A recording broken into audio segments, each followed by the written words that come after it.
শাওণ মাহ যিহেতু সমাগত, গতিকে এই ভিডিঅ'টো শাওণ মাহৰ আগতেই আপোনালোকলৈ যুগুত কৰিছোঁ।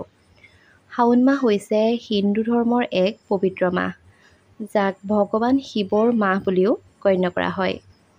শাওণ মাহত শিৱ ভক্তসকলে মহাদেৱক সন্তুষ্ট কৰিবলৈ বিশেষভাৱে পূজা অৰ্চনা কৰে তথা শাওণ মাহত শিৱলিংগত পানী, গাখীৰ, বেলপাত, ভাং, ধতুৰা আদি অৰ্পণ কৰাটো অত্যন্ত শুভ বুলিও গণ্য কৰা হয়।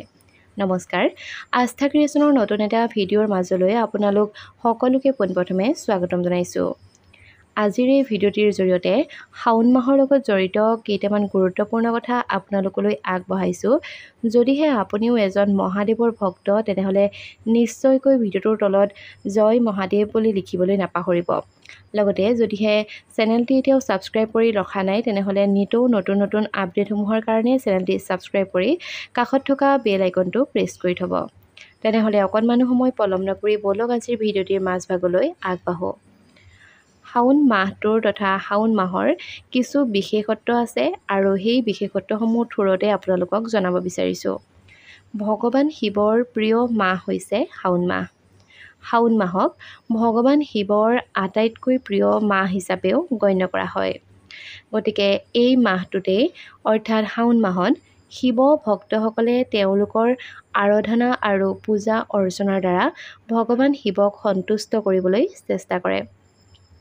উপবাস আৰু পূজা। শাওণ মাহত শিৱৰ ভক্তসকলে উপবাস কৰি দৈনিক শিৱলিংগত পানী, গাখীৰ, বেলপাত, ধতুৰা, ভাং ইত্যাদি অৰ্পণ কৰে। সোমবাৰে এই মাহৰ এক বিশেষ দিন, যাক শিৱৰ বাবে উৎসৰ্গিত কৰা হয়। ভোলানাথৰ পৃথিৱীলৈ আগমন। জনশ্ৰুতি অনুসৰি শাওণ মাহতেই ভগৱান শিৱ কৈলাশ পৰ্বতৰ পৰা পৃথিৱীলৈ আগমন কৰে আৰু এই মাহটোতেই ভক্তসকলৰ মাজতেই বাস কৰে। সেয়েহে এই মাহত তেওঁক পূজা কৰাটো অত্যন্ত শুভ বুলিও গণ্য কৰা হয়। গতিকে আপুনিও যদিহে এজন শিৱভক্ত, তেনেহ'লে হয়তো এই কথাখিনি জানেই, কিন্তু যদিহে নতুনকৈ শিৱক আৰাধ্য দেৱতা হিচাপে পূজা কৰিব বিচাৰিছে, তেনেহ'লে আপুনি শাওণ মাহটো আপোনাৰ কাৰণে অত্যন্ত গুৰুত্বপূৰ্ণ তথা শাওণ মাহটো শিৱৰ যিহেতু প্ৰিয় মাহ, গতিকে আপুনি শাওণ মাহতে শিৱক পূজা অৰ্চনা কৰিবলৈ আৰম্ভ কৰক। এই শাওণ মাহতেই শিৱৰ মন্দিৰসমূহত সৰ্বসাধাৰণতে বৰ বেছি ভিৰ হোৱা দেখা যায়। শাওণ মাহত শিৱ ভক্তসকলে বিভিন্ন শিৱ মন্দিৰলৈ তীৰ্থযাত্ৰা কৰে নাইবা ভগৱান শিৱক পূজা অৰ্চনা কৰে আৰু সেইকাৰণে শিৱ মন্দিৰসমূহত বৰ বেছি ভিৰ হোৱা দেখা পোৱা যায়। অন্যান্য ধৰ্মীয় কাৰ্যকলাপ।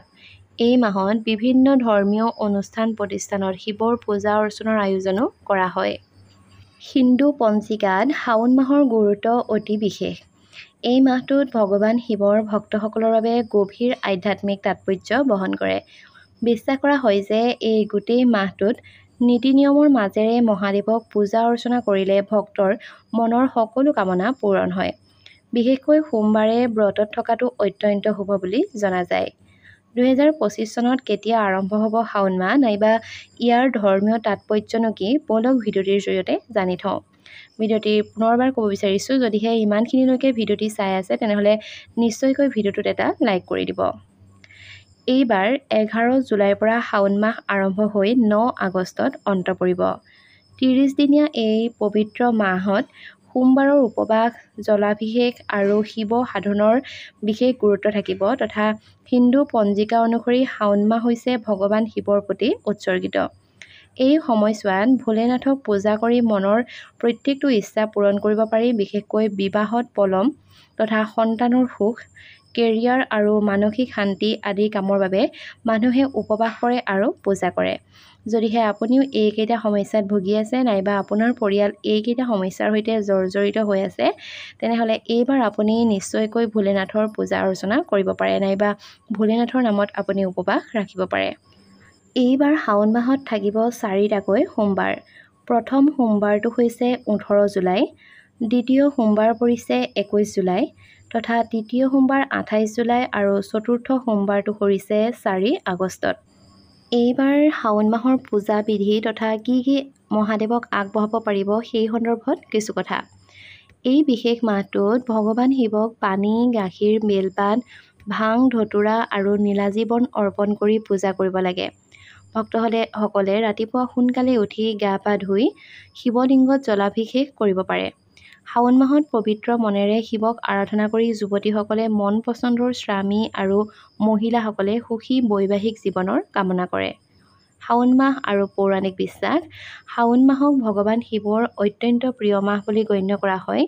গতিকে শিৱক স্বামী হিচাপে পাবলৈ মাতৃ পাৰ্বতীয়ে শাওণ মাহতে কঠোৰ তপস্যা কৰিছিল বুলি পৌৰাণিক বিশ্বাস আছে।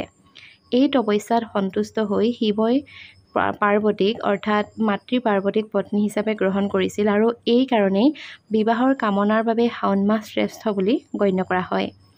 আন এক বিশ্বাস অনুসৰি ভগৱান শিৱ শাওণ মাহতে প্ৰথমবাৰৰ কাৰণে পৃথিৱীলৈ আহিছিল। সেয়েহে এই মাহটোত তেওঁক জলাভিষেক কৰি আদৰণি জনোৱা হয় আৰু এই মাহটোতে ভিতৰতে শিৱলিংগত পানী, বেলপাত, ধতুৰা, ভাং, গংগাজল ইত্যাদি অৰ্পণ কৰাটো অত্যন্ত শুভ বুলিও গণ্য কৰা হয়। গতিকে যদিহে কোনোবা বিবাহৰ কাৰণে উপযুক্ত আছে তেনেহ'লে নিশ্চয়কৈ শাওণ মাহত আপুনি শিৱব্ৰত ৰাখিব পাৰে নাইবা শিৱক আৰাধনা কৰিব পাৰে। পুনৰবাৰ ক'ব বিচাৰিছোঁ যে শাওণ মাহত সোমবাৰৰ গুৰুত্ব খুব বেছি আছে। গতিকে হিন্দু ধৰ্মত সোমবাৰটো দেৱাদিদেৱ মহাদেৱৰ নামতেই উৎসৰ্গা কৰা হয়। শাওণ মাহটো ভগৱান শিৱৰ আটাইতকৈ প্ৰিয় মাহ। ইয়াৰ লগে লগে শাওণৰ সোমবাৰৰ মংগল দুগুণ বৃদ্ধি পায় আৰু প্ৰত্যেক সোমবাৰেই এক গুণী ব্ৰতত পৰিণত হয়। সেইবাবেই শাওণৰ সোমবাৰক অতি বিশেষ বুলি গণ্য কৰা হয়। শাওণৰ সোমবাৰে ৰীতি নীতি অনুসৰি ভগৱান শিৱৰ পূজা আৰাধনা কৰিলে সকলো ধৰণৰ গ্ৰহৰ দুখ দূৰ হয় বুলি বিশ্বাস কৰা হয়। ভগৱান শিৱৰ আশীৰ্বাদ লাভ কৰি জীৱনৰ ধন সম্পত্তি আৰু সৌভাগ্যও বৃদ্ধি পায়। শাওণ মাহৰ সোমবাৰসমূহত আপুনি নিয়ম অনুসৰি পালন কৰিলে প্ৰভুৰ কৃপাদৃষ্টি লাভ কৰে বুলি কোৱা হয়। সোমবাৰে ৰাতিপুৱাই আপুনি সোনকালে উঠি গা পা ধুই ওচৰৰ যিকোনো শিৱ মন্দিৰ নাইবা যিকোনো মন্দিৰত ভগৱান শিৱৰ আপুনি দৰ্শন কৰিব। ইয়াৰ পাছতেই ভগৱান শিৱৰ ঐশ্বৰিক ৰূপ শিৱলিংগত গংগাজল, গাখীৰ নাইবা পৰিষ্কাৰ ঠাণ্ডা পানীৰে অভিষেক কৰক। শিৱলিংগত ফুল, বেলপাত, ধতুৰা আৰু শণ পাত আগবঢ়াবলৈ নাপাহৰিব। সোমবাৰৰ দিনটোত শিৱ চলিচা পাঠ কৰি শিৱ মন্ত্ৰ জপ কৰক তথা ভগৱান শিৱৰ আৰতি কৰাৰ পাছতেই ভগৱান শিৱৰ আগত প্ৰণাম কৰক। পূজা সম্পূৰ্ণ হোৱাৰ পাছতেই পৰিয়ালৰ সদস্য তথা আত্মীয় স্বজন আৰু আপোনাৰ যি ঘনিষ্ঠ বন্ধু বান্ধৱীক আপুনি শিৱৰ প্ৰসাদ অৰ্পণ কৰক। 2025 চনৰ 18 জুলাইটোৱে হৈছে শাওণ মাহৰ প্ৰথম সোমবাৰ। গতিকে এই মাহটো শিৱৰ পূজাৰ বাবে উৎসৰ্গিত কৰা হয় আৰু এই মাহতে শিৱ ভক্তসকলে জলাভিষেক তথা ৰুদ্ৰাভিষেক আৰু উপবাস কৰি ভগৱান শিৱক সন্তুষ্ট কৰে।